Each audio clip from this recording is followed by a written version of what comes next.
Buenas tardes, ¿cómo están? Yo soy Ángel, bienvenidos al canal.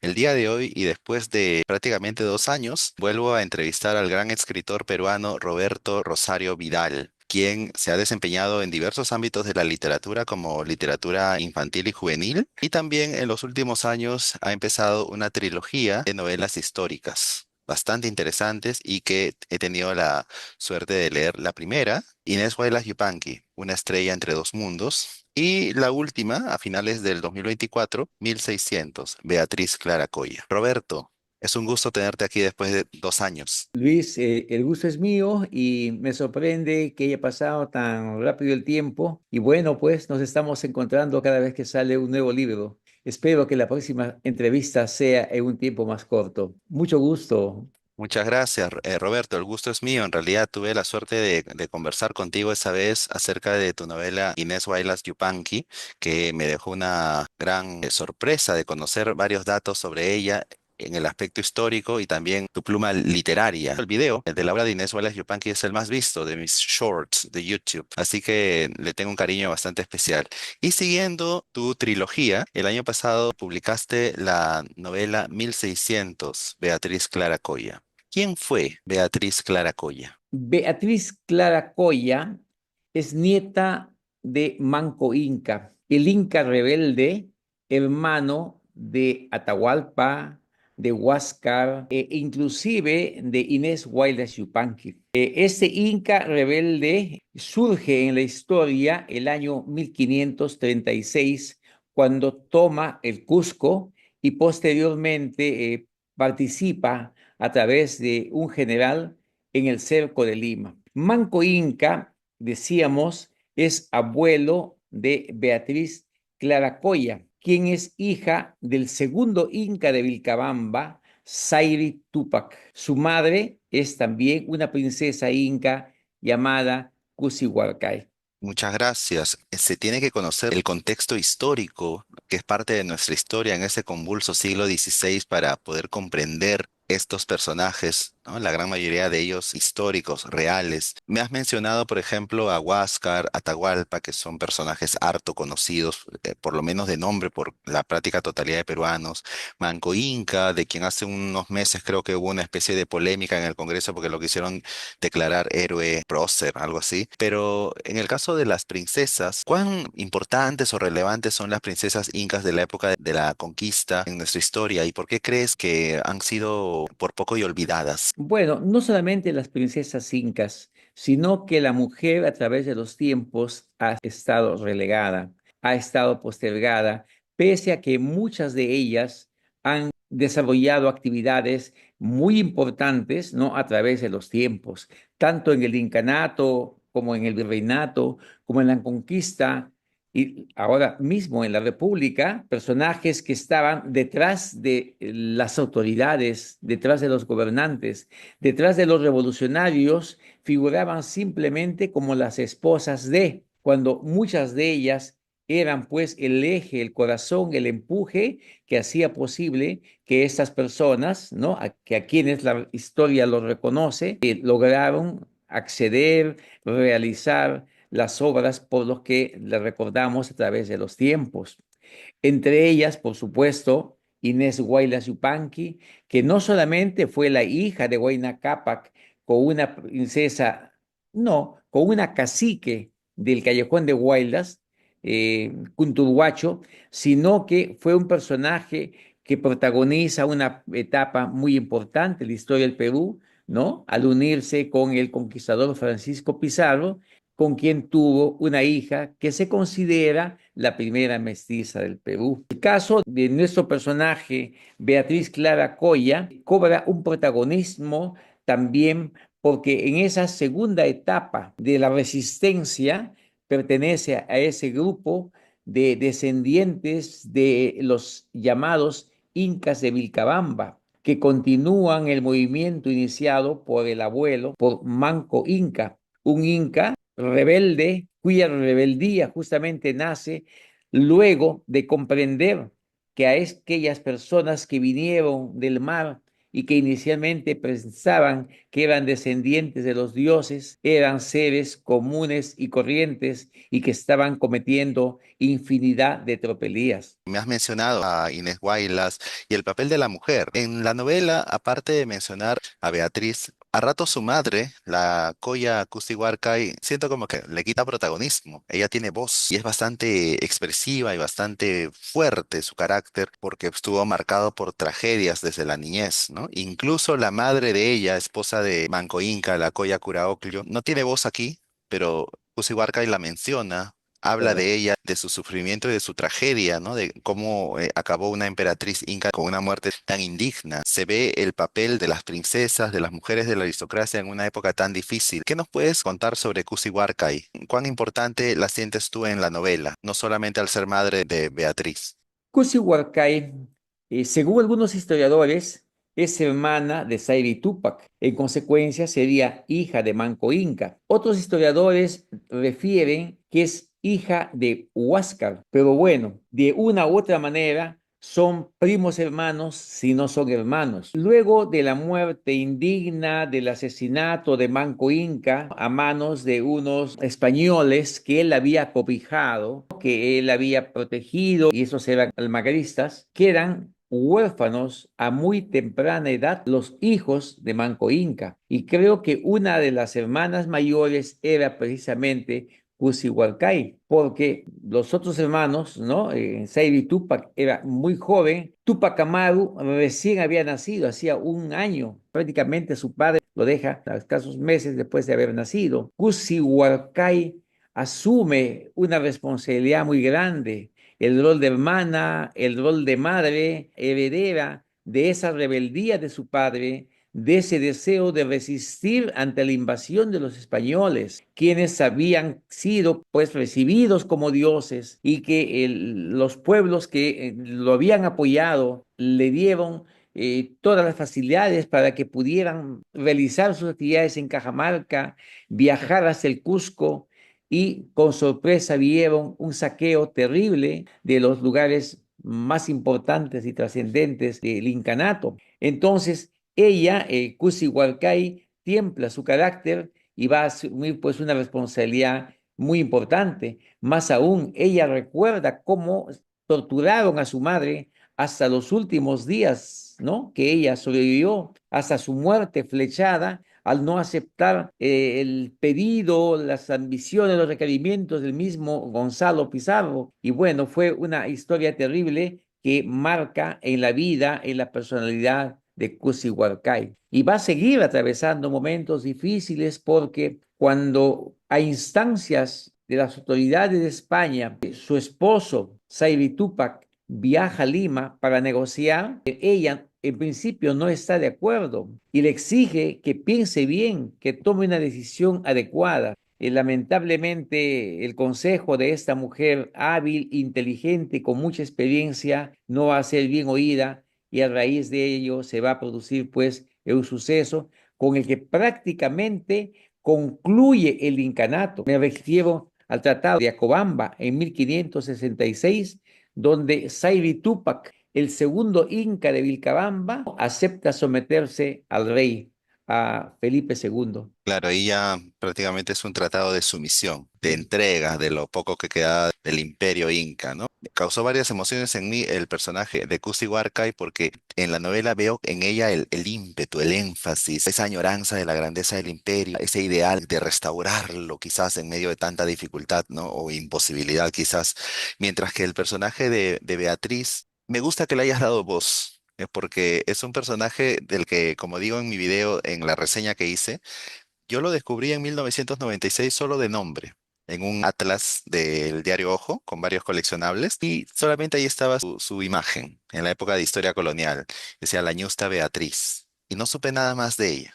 Hasta muchos años después que por interés propio. Lo poco que he sabido de ella, le he sentido un personaje quizá triste, quizás resignado, bastante discreto, silencioso, que lamentablemente vio cómo a lo largo de su vida otros decidían por ella tanto su internamiento en el convento como en su primer matrimonio, creo que hubo un matrimonio como fallido, el otro matrimonio en el que fue prácticamente entregada como recompensa. Así es como tú ves a Beatriz, ¿qué es lo que te atrajo de ella como para llegar a ser una novela? Bueno, como bien dices, Beatriz es una víctima, inicialmente una víctima pasiva, muy tierna, a raíz del incumplimiento de la corona de España respecto al compromiso que adquirió con Saidi Tupac de hacerle una asignación de dinero, de hacerle entrega de determinados territorios en la zona de Yucay y todo ello, llegan a atravesar un momento muy crítico, una situación de extrema pobreza que obliga prácticamente a su madre, a Cusi Huarcay,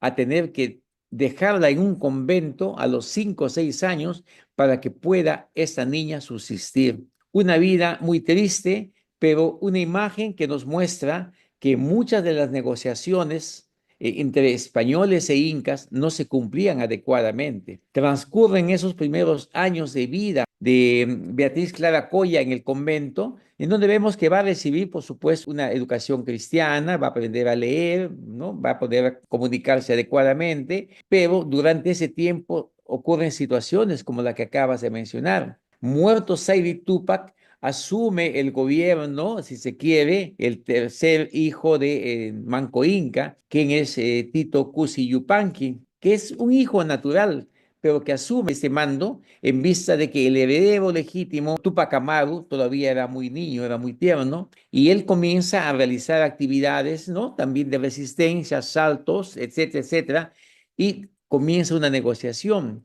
Y a raíz de esta negociación con la corona de España, con los virreyes, él pide que justamente le entreguen a él los beneficios que le habían ofrecido a su hermano Saidi Tupac. Y uno de ellos, y el más denigrante, es que su hijo, Cusi Yupanqui, se case con Beatriz Clara Coya, que todavía era una niña que estaba en el convento, que tenía 6, 7 años, y que todos los beneficios que había adquirido su padre, Saidi Tupac, herede el hijo de Tito Cusi Yupanqui. En la novela describimos un poco esa situación. Es uno de los primeros acontecimientos que muestran cómo otras personas decidían sobre la vida de este personaje protagónico. Más adelante vamos a ver cómo, cuando un tanto mejora la situación económica de su madre, ella se une con un rico propietario español en el Cusco,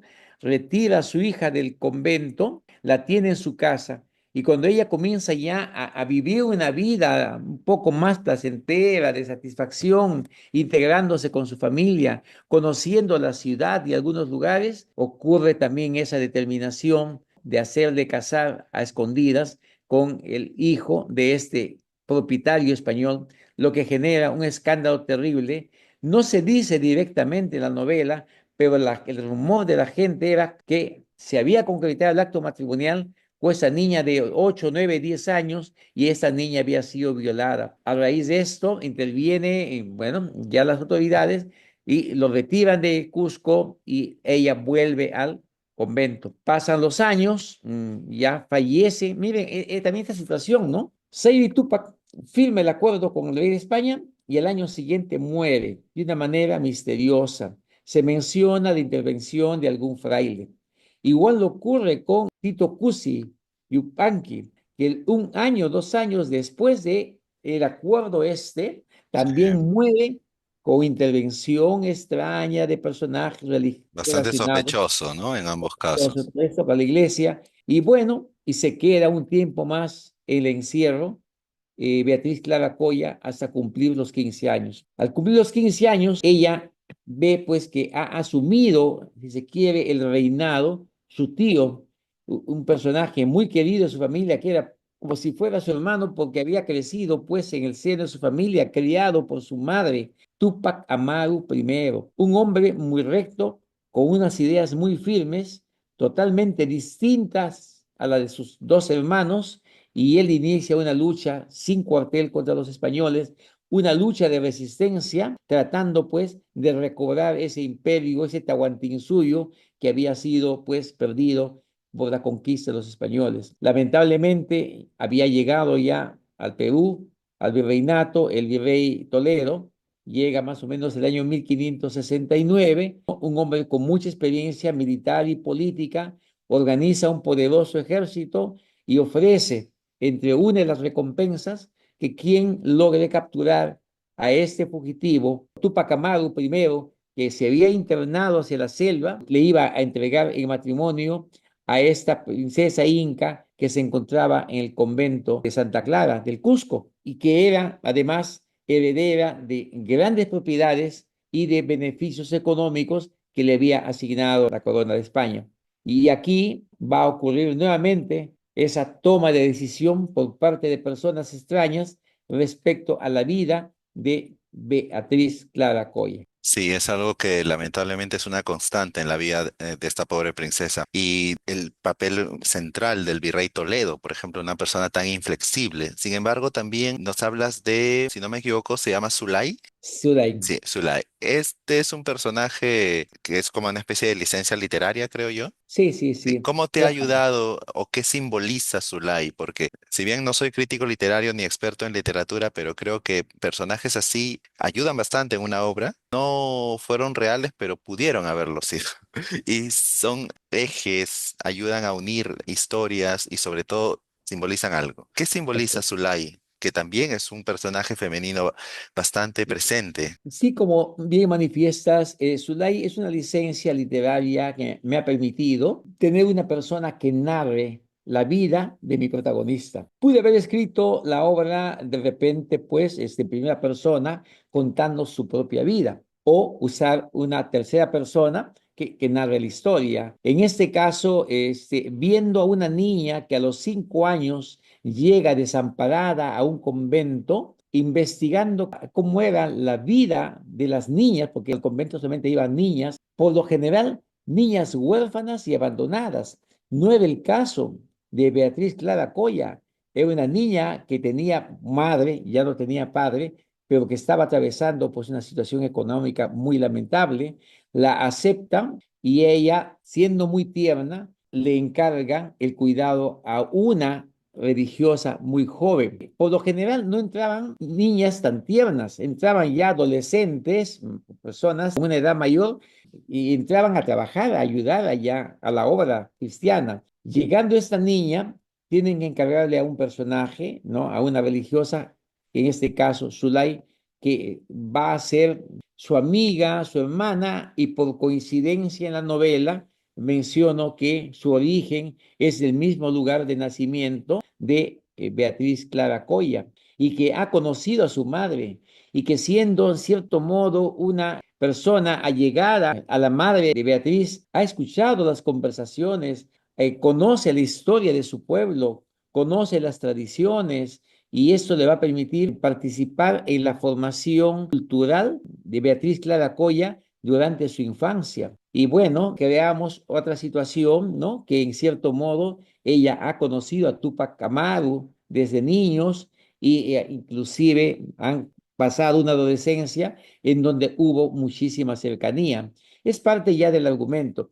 En este caso tuve que valerme de este personaje ficticio, pero que es muy posible que haya existido para atender a esta niña durante los primeros años de su vida en el convento. Sí, me pareció un personaje bastante realista. Ahora bien, no sé qué tan familiarizado estarás tú con algunos discursos que se ven en las redes sociales de indigenismo, entre hispanismo, la hispanósfera, Abya Yala. Yo he tenido algunos percances anteriores con temas relacionados a la conquista o personajes históricos como las princesas incas. Lo digo porque se acusa bastante de leyenda negra, de leyenda rosa, de ver las cosas en blanco y negro o terminar poniendo las cosas de un modo maniqueo, los buenos contra los malos, un paraíso del Nuevo Mundo que fue destruido por los malos venidos de Europa, o al revés, un infierno en el Nuevo Mundo con canibalismo incluido y que los buenos venidos de allá prácticamente nos liberaron. Es algo que lamentablemente cuando uno no lee, cuando uno no investiga, tú te has empapado de fuentes históricas, al margen de que este no es un libro de historia pura, es una novela histórica. Hay bastante literatura acá. Tú te has guiado de fuentes y todo. ¿Qué sabes al respecto? ¿Has tenido algún comentario, algo en tu novela? Yo he encontrado algunos comentarios como por ejemplo en la página 124, los españoles nunca podrían asentarse debidamente si no se extraía de raíz a los gobernantes nativos y se eliminaban sus tradiciones y reliquias. Eso es lo que dice Francisco Toledo. Y algunos discursos actuales nos dicen, ¿no? Que los españoles vinieron a liberar, que hubo una alianza con los incas, o sea, no fue que un saqueo, que un hambre de oro, por lo menos inicial, sino una alianza, y se pone el cuadro de Beatriz. ¿Cuál es tu opinión de esto? Para explicarme mejor sobre este aspecto, yo quiero decirte, compartir con las personas que nos escuchan, que mi afán es mostrar la historia de estos personajes basándome al máximo en la documentación que he podido encontrar,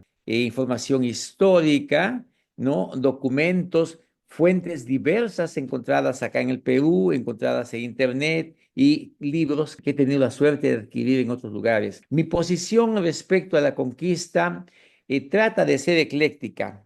No me apasiono por decir, no, los españoles vinieron a solucionar la problemática de América salvaje. No puedo decir que los españoles vinieron a destruir nuestra cultura con ese afán, pero tenemos que ser honestos y decir que la conquista, algunos dicen la invasión, la llegada de los españoles fue en busca de tierras, de riqueza, fuentes que permitieran mejorar la economía de, si se quiere, la corona de España. Esto ha ocurrido a través de los tiempos. Y si bien es cierto que venían firmando un contrato con los reyes de España, con ciertos compromisos y obligaciones de carácter religioso, no siempre y por lo general no se cumplía cuando llegaron a América. La evangelización que se comprometieron no se cumplió a cabalidad y los naturales que ellos tomaron a su cargo no fueron pues evangelizados, sino utilizados como fuerza de trabajo en la agricultura, muy dura en la minería, como Sí. bestias de carga inclusive, y las mujeres, como hay trabajos de investigación que he encontrado, fueron entregadas para el servicio doméstico y gran parte de ellas para el servicio sexual a disposición de la soldadesca que trajeron los españoles. Y esos son hechos. Son hechos con datos históricos reconocidos por los mismos caciques de Huancas y Jaucas, con testimonios, con declaraciones ante las autoridades. Manifiestan, yo envié 300 hombres y 200 mujeres, además tantas llamas y tanto maíz y tanta papa en tal fecha para tal oportunidad.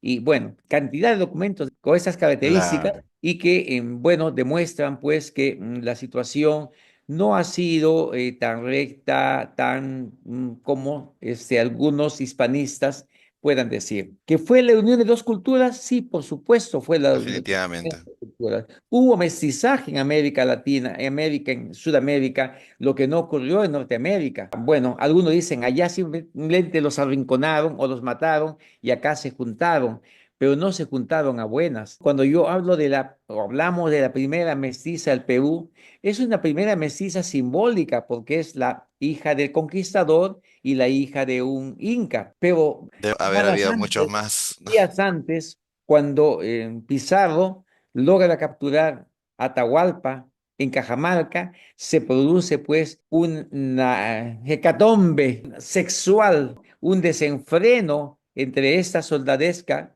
que tampoco no fueron solamente 150, 160 españoles, sino que también hubieron indígenas que trajeron de Centroamérica que violaron a las mujeres que se encontraban en Pultumarca, que era el lugar donde había dejado Atahualpa, ¿no? A las princesas incas, a todas ellas, mientras que él fue al supuesto encuentro con el conquistador. Sí, yo siempre digo que los imperios, sobre todo en épocas en las que no había el derecho internacional que conocemos ahora, que es un emperador, es un rey de reyes. No sé si es apócrifa esa frase de Atahualpa, que usos son de la guerra el vencer y ser vencidos, ¿no? En esas épocas era así. Si nos podemos a juzgar desde nuestra óptica, vamos a terminar lamentablemente viendo buenos y malos. Tanto el imperio inca como el imperio español, con todas sus luces y sombras, no necesitan edulcorantes artificiales. Historia fue como es.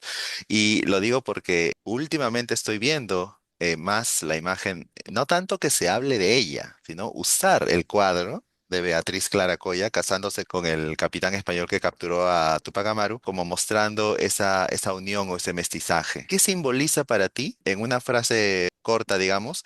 ¿Cuán importante es? Beatriz Clara Coya es un personaje histórico que nos permite conocer la situación de la mujer a través de la conquista y luego de la colonia. Veremos también que este personaje va a ser usado posteriormente como una imagen de promoción de la religión. Cuando se pintan cuadros, no uno, sino varios, del matrimonio de Beatriz Clara Coya con Francisco Martín de Loyola, del matrimonio de su hija, de Ana María, con el descendiente de otro santo de la iglesia, San Francisco de Borja. Entonces, estas imágenes que se van a pintar 100, 200 años después de 1600 para promover la evangelización en esos pueblos nativos de América. Entonces, es un personaje símbolo que no solamente simboliza, muestra la imagen de la mujer de aquellos tiempos, sino también la situación religiosa, política y social que hacía uso de imágenes de personas, en este caso de mujeres, para promover la integración de estos dos mundos. Muchas gracias, Roberto, de verdad, por haber aclarado varias de mis dudas. ¿Qué mensaje a ya creo que 4 meses, ¿no? De haber salido a la venta la novela? Salió en noviembre del 2024, ¿no? Fue ganadora del 27º premio novela corta Julio Ramón Ribeiro. ¿Qué mensaje les darías a tus lectores o a las personas que todavía no han leído tu obra? Gracias, Luis, por esta oportunidad. Esta novela ha sido editada por el Banco Central de Reserva, entidad que es la que vende los libros, que distribuye los libros a nivel nacional. Es una novela que debe ser leída porque muestra la imagen, las vivencias de una mujer peruana. Una mujer que fue pasiva, si se quiere, de decisiones de los tiempos de personas de su raza y también de aquellos que vinieron con los conquistadores.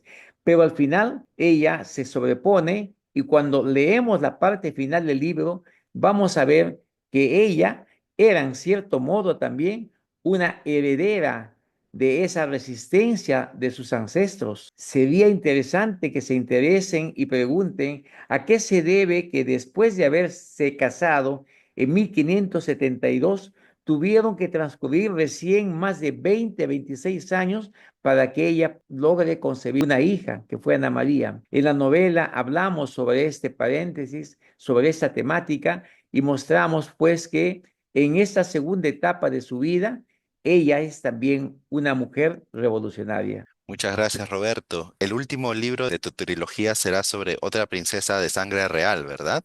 Kuxirimay Oklyu. ¿Nos puedes dar algún adelanto, de repente, una fecha? Sigo trabajando en ese tema.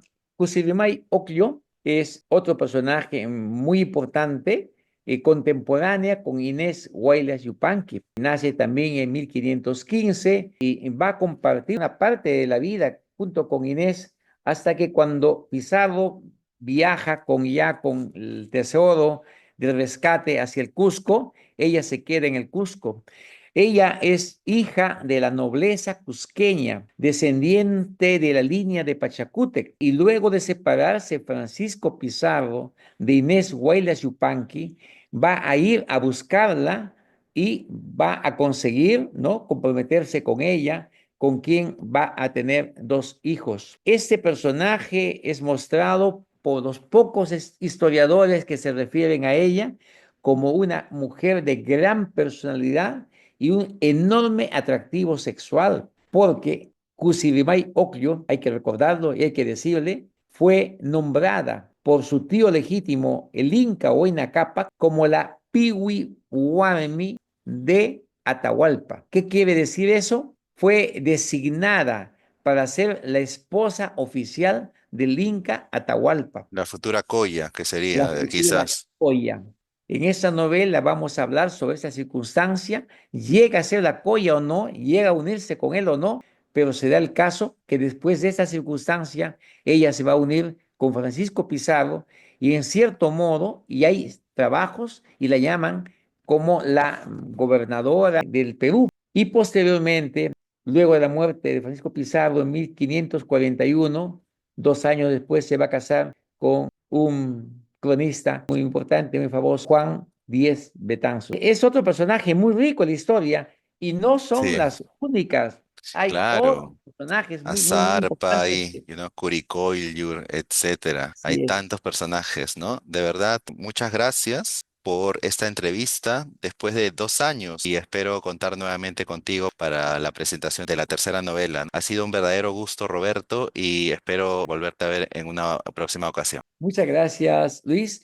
Y bueno, el libro, además de pedirlo al Banco Central de Reserva, me pueden escribir. Me gustaría comunicarme con las personas interesadas, intercambiar algunas ideas, escuchar sus opiniones, sus conceptos. Muchísimas gracias, Luis, y te felicito por esta entrevista tan hermosa que me permite, pues, dar a conocer mis obras. Un fuerte abrazo. Igualmente, el gusto es mío y espero encontrarte más pronto que tarde. Muchas gracias, Roberto. Un gusto. El gusto es mío. Nos vemos. Adiós. Y bueno, esta ha sido nuestra entrevista con el escritor peruano Roberto Rosario Vidal y les invito a conseguir su primera novela histórica de la trilogía, Inés Huaylas Yupanqui, Una estrella entre dos mundos. Yo la conseguí hace 2 años en la Feria del Libro, también la he visto en la Feria Ricardo Palma. Y esta segunda novela de un personaje tan o más misterioso, ¿no? Y del cual he sabido tan poco y he aprendido tanto. 1600, Beatriz Clara Coya. Se pueden poner en contacto con el autor. Ha sido editada por el Congreso y de verdad, y espero que les fascine tanto como a mí. Un gusto. Chao, chao.